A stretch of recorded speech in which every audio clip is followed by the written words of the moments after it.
পৰমাত্মাই স্বয়ঙে আহি এই জ্ঞান দিয়ে।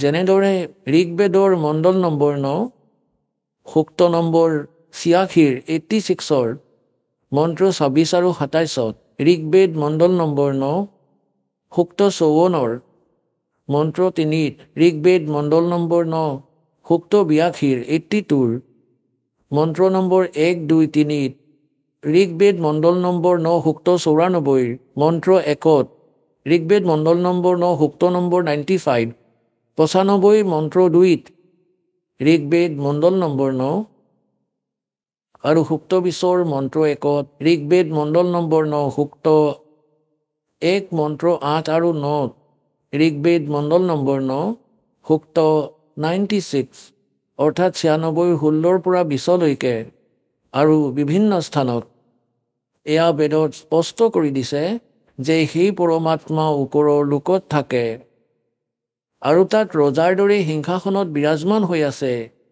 দেখাত ৰজাৰ তুল্যই হয়, সুন্দৰ শৰীৰ নৰাকাৰ, তাৰ পৰা শৰীৰ গতি কৰি আহে আৰু তেওঁ 3 প্ৰকাৰে লীলা কৰে। নিজৰ সকলো আত্মাকে যথাৰ্থ জ্ঞান দিবৰ বাবে, আমাক ইয়াত ধাৰণ পোষণ কৰিবলৈ, আমাক চোৱা চিতা কৰিবলৈ তেওঁ 3 প্ৰকাৰৰ শৰীৰ নিজৰ বনায়। এটাৰ ওপৰত পৰমাত্মা স্থায়ী হৈ থাকে। ওপৰৰ লোকত আটাইতকৈ ওপৰৰ স্থানত এটা বহুত ডাঙৰ গুম্বজ আছে, মন্দিৰৰ দৰে, আৰু তাৰ চেণ্টাৰত পৰমাত্মাৰ তখ্ত আছে। তখ্ত মানে সিংহাসন। কোৱা হয় নহয় দিল্লীৰ তখ্তত বাবৰ বহি আছিলে ইমান চনত, তখ্ত মানে সিংহাসনখনত। গতিকে তেওঁ মাজত বহি আছে পৰমাত্মা সিংহাসনখনত, আৰু মূৰত ছাতি আছে যেনেদৰে আপুনি ওপৰত দেখি আছে, আৰু মূৰত মুকুট আছে পৰমাত্মাৰ।